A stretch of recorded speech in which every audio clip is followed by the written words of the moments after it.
हज़रात, आज आप देख रहे हैं पूरी दुनिया में बेचैनी है, पूरी दुनिया बेकरार है। क्यों? मालूम है आपको, अभी हाल ही में आपने देखा कि तुर्की में एक बहुत बड़ा ज़लज़ला आया जिससे वहाँ की ज़िंदगियाँ मुतासिर हुई। और इतना शदीद ज़लज़ला था, इतना शदीद था कि मीडिया वालों का कहना है कि ज़मीन 10 फीट नीचे धंस गई। वहाँ का नक्शा, वहाँ का मैप सब दरम बरम होकर रह गया। मालूम है आपको, ये ज़लज़ले क़यामत की निशानियाँ हैं, ये ज़लज़ले क़यामत की निशानियाँ हैं। और आप ये ना सोचें कि ये ज़लज़ले टर्की में आए हैं, यहाँ भी आ सकते हैं, बल्कि जिसने पेशन गोई की थी टर्की के ज़लज़ले के हवाले से, जिस साइंसदान ने, और सीरिया के ज़लज़ले के हवाले से, उससे पहले नेपाल में आया था उसके ज़लज़ले के हवाले से, जिसने पेशन गोई की थी उसकी पेशन गोई के बिल्कुल मुताबिक ज़लज़ले आए। अब वो ये पेशन गोई भी कर रहा है कि ये ज़लज़ला भारत और अफ़गानिस्तान और पाकिस्तान के खित्तों में भी आने वाला है। ये पेशन गोई भी वो कर रहा है। होता तो सब अल्लाह के हुक्म से, होता सब अल्लाह के हुक्म से, मगर ये लोग कुछ किसी चीज़ से इनका सिस्टम होता है, कुछ तजर्बा करते हैं, कुछ ही अपना तजर्बा पेश करते हैं।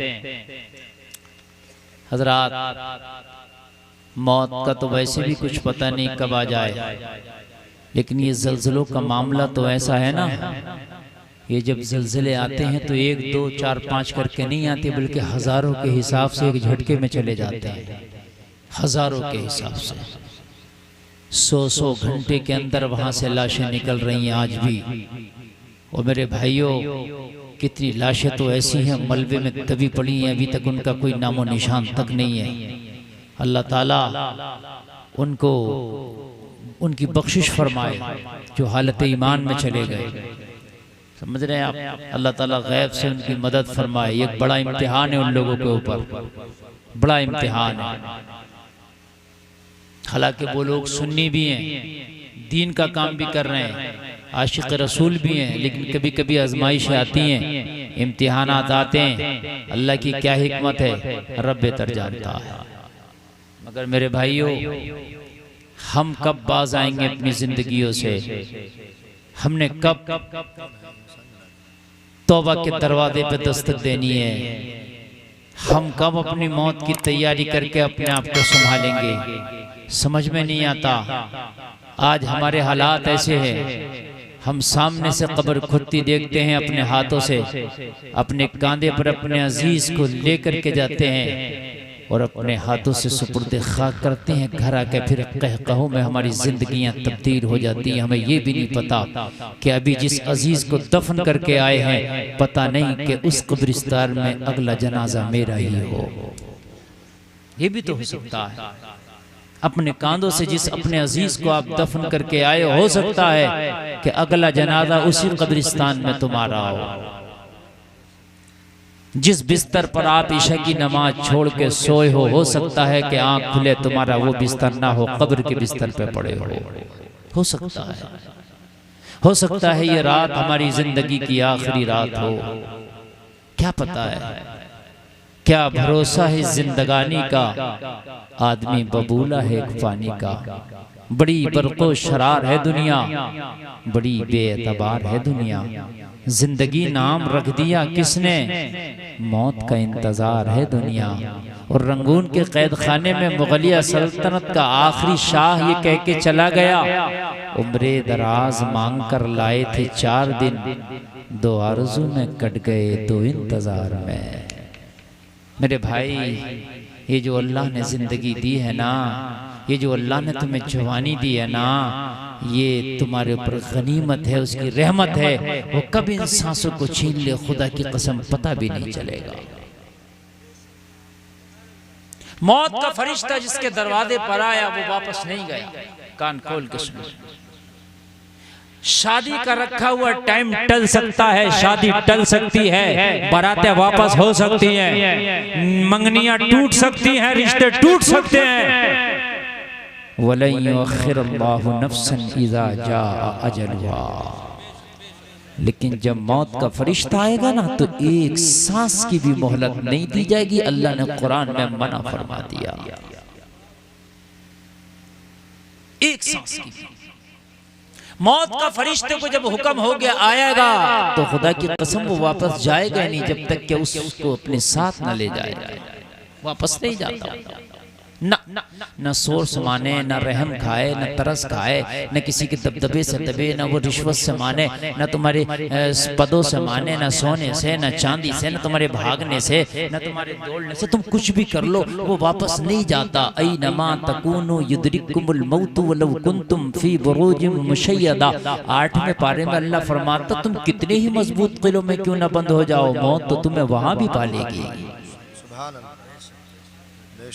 कितने भी मजबूत किलों में क्यों ना बंद हो जाओ, मौत तुम्हें वहां भी पालेगी। कहां भागोगे मौत से? बल्कि मौत से भाग नहीं सकते, मौत के करीब खुद चल कर जाओगे। जब मौत का वक्त आएगा तो खुद चल कर जाओगे। बहुत से लोग कहते हैं कि फला सऊदीया कमाने गया था मर गया, दुबई गया था मर गया, कुवैत गया था मर गया। वो कमाने नहीं गया था, मरने गया था, इसलिए कि उसकी लिखी वहां थी। जहां जिसकी लिखी होती है ना वहां वो चल कर जाता। अल्लाह ऐसे हालात बना देता है। मेरे भाइयों, हम मौत को बहुत दूर समझ रहे हैं, बहुत दूर। हमको लगता है कि अभी थोड़ी मरना है, हमने तो बूढ़े होंगे तब मरना है। मगर तुम्हें पता नहीं है मौत जवानों को भी आ जाती है, बूढ़े रह जाते हैं। मौत पोते को आ जाती है, दादा रह जाता है। ये तो अल्लाह का निजाम है। अल्लाह ने जितनी सांसें लिख दी हैं उसके ऊपर नहीं जाएंगी तुम्हारी सांसें। कब अपनी जिंदगी को यार ये सोचोगे कि ये जो खुराफातों की जिंदगी हमारी गुजर रही है, ये जो लहबो लईब की हमारी जिंदगी गुजर रही है, इस जिंदगी से कब हम बाज आएंगे? सुनो, अल्लाह ने जो मैंने सूरत पढ़ी है कुरान में फरमाया जमाने की कसम, इंसान के बारे में बताया कि नौए इंसानियत मुकम्मल घाटे में। अल्लाह ने फरमाया इंसान घाटे में है। अब तुम कह रहे हो मैं फायदे में हूं, मैंने तरक्की कर ली, इंसान चांद पर पहुंच गया, तरक्की कर ली। मैं कहता हूं कितना चांद पर पहुंच गया इंसान, कितनी तरक्की कर ली। दुनिया कह रही है मैंने जहाज बना दिया, हमने तरक्की कर ली। ओ लोगों, वो इन दुनिया वालों की तरक्की होगी, इन अमेरिका वालों की तरक्की होगी, इन चाइना वालों की तरक्की होगी, इन रशिया वालों की तरक्की होगी। ये जहाज बनाना तुम्हारे लिए तरक्की नहीं, तुम्हारे तो ये पैर का मैल भी नहीं। तुम कहोगे कैसे? मैं कहूंगा इसने जहाज बना लिया। जहाज क्या काम करता? तुम कहोगे मौलाना 1 घंटा में ये 600 से 1000 किलोमीटर तक चला जाता है। ये तरक्की की बात नहीं है। पहले लोग 1000 किलोमीटर के लिए एक साल का सफर करते थे और ये 1 घंटे में चले जाता। मैं कहूंगा ये अब तरक्की कर रहा। मेरे नबी मेराज की रात जब चले तो पलक झपकने से पहले जमीन से आसमान दुनिया पहुंच गए। अब मुझे बताइए कितनी तरक्की कर गई है? कहाँ है तरक्की यार? तेरे नबी तो पलक झपकने से पहले जमीन से चले तो आसमान पर पहुंच गए। कहाँ है तरक्की? तुम इनकी तरक्की के पीछे फिर रहे हो मेरे भाई। तरक्की देखना है तो मुस्तफा की तरक्की दे। इन्होंने तरक्की की, कहते हैं हम चांद पर पहुंच गए। मैं मानता हूं तुम चांद पर पहुंच गए, इसमें भी इख्तिलाफ है। कोई कहता है पहुंच गए, कोई कहता है नहीं पहुंचे। चलो हमने मान लिया तुम पहुंच गए चांद पर, लेकिन कौन सा कमाल है? ये तुम्हारी तरक्की होगी यार। मैं तो उस नबी का कलमा पढ़ता हूँ जो नबी उंगली हिला दे, इशारा कर दे तो हलीमा के पालने में लेटा लेटा आसमान के चांद को हिला के रख दे, हिल जाए आसमान का चांद। चांद झुक जाता जिधर उंगली उठाते महद में, क्या ही चलता था इशारों पर खिलौना नूर का, है ना? मेरे नबी तो अगर उंगली का इशारा कर दें तो चांद के 2 टुकड़े कर दें, दुआ करें तो चांद डूबा हुआ सूरज पलट आए। सुभान अल्लाह बोलो यार। पूरी दुनिया के साइंसदान अगर मिलकर चाहें कि सूरज को वापस ले आएं तो ला सकते हैं? बताइए मुझे। सूरज तो दूर की बात है कि सितारा नहीं ला सकते। हालांकि कोशिशें बहुत कुछ कर रहे हैं, बहुत कुछ करने की कोशिश कर रहे हैं, मगर तुम कितनी भी तरक्की कर लो, जहां से तुम्हारी तरक्कियां खत्म होती है ना, वहां से आमना के लाल की शुरू होती है। और आमना के लाल की बात बड़ी है, हटा दो एक तरफ, आमना के लाल के गुलामों की शुरू होती है। समझ रहे हैं आप मेरे भाइयों? अल्लाह ने कहा घाटे में इंसान घाटा। दुनिया कह रही है हम फायदे, हम दुनिया की मानते ही नहीं। वो कह रही है कहने तो हम तो कुरान की मानते हैं, बात है कि नहीं? दुनिया कह रही है जमीन घूम रही है, कुरान कह रहा है चांद और सूरज चल रहे हैं, तो हम तो भाई कुरान की मानते हैं। भाई बात है क्या नहीं? हम नहीं मानते भाई तुम्हारी, इसलिए कि तुम्हारी क्या जिधर हवा चलती है तुम उधर पीट कर लेते हो। आज कुछ कहते हो, कल कुछ कहते हो। कुरान तो जो 1400 साल से कह रहा, आज भी वही कह रहा, बदला ही नहीं।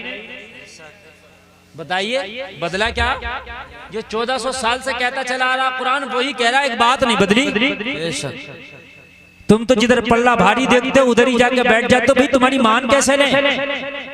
मैं तो उस कुरान की ना मानूं जिस कुरान ने जो कह दिया वो होकर रहा। सुभान अल्लाह, जो कह दिया वो होके रहा, और इंशाअल्लाह जो कुरान कह रहा है वो होकर रहेगा। अब ये साइंसदान अब बता रहे हैं कि फला जगह जलजला आएगा, फला जगह आएगा, फला जगह। मेरे नबी ने 1400 साल पहले बता दिया कि जलजले जब जब आएंगे, जब तुम में नाच गाने बढ़ जाएंगे, गुनाह बढ़ जाएंगे, बेहयाइयां बढ़ जाएंगी, उरियानियत बढ़ जाएगी, लोग दगाबाज धोखेबाज हो जाएंगे। समझ रहे हैं आप? तो मेरे नबी ने फरमाया ये कुर्बे क़यामत का जमाना होगा, उस वक्त जलजले की कसरत होगी, और ये जलजलों की कसरत आप देखने में आ रही है। तुम अब बता रहे हो, मेरे नबी ने 1400 साल पहले बता दिया था। इनका सैटेलाइट अब काम कर रहा है, मेरे नबी का मौजज़ा 1400 साल पहले बता रहा है। सुभान अल्लाह, सुभान अल्लाह। तो भाई तुम इनकी तरक्कियों को मानते होगे कि भाई ये दुनिया तरक्की कर गई। क्या तरक्की है मेरे भाई? कान खोल के सुन लो। अभी अगर आज ना एक परमाणु बम अगर छूट जाए तो पूरी दुनिया 50 साल पीछे चली जाएगी। क्या तरक्की है? एक परमाणु अगर छूट जाए तो पूरी दुनिया 50 साल पीछे चली जाएगी। हाँ, और एक बात और बताऊं मैं आपको, दुनिया को पीछे जाना ही है। अभी तुम तरक्की देख रहे हो, जहाज है, प्लेन है, और कार है, मर्सिडीज है, और एटम बम से लड़ाइयां हो रही हैं, जंग हो रही हैं। ये अभी है। तुम सोच रहे हो आने वाला जमाना और बहुत तरक्की का होगा? नहीं, आने वाले जमाने में फिर घोड़े से सफर होगा।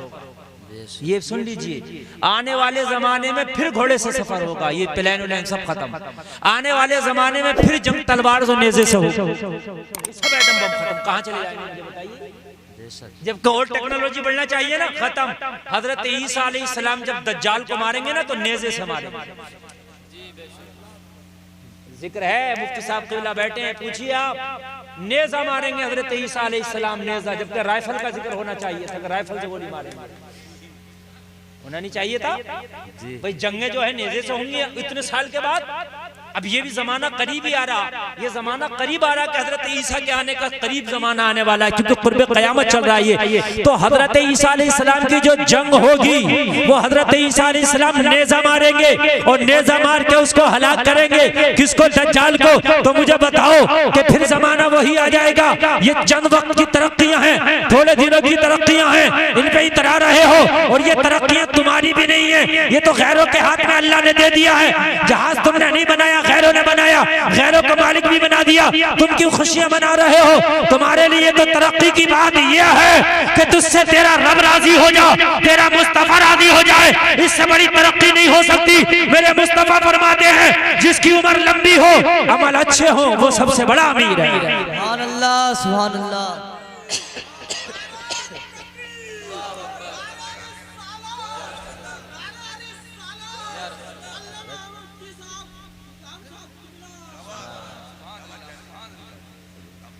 नबी फरमाते हैं कि तुम में जिसकी उम्र लंबी हो, अमल अच्छे हो, वो अमीर है, और तुम में जिसकी उम्र लंबी हो, अमल बुरे हो, वो गरीब है।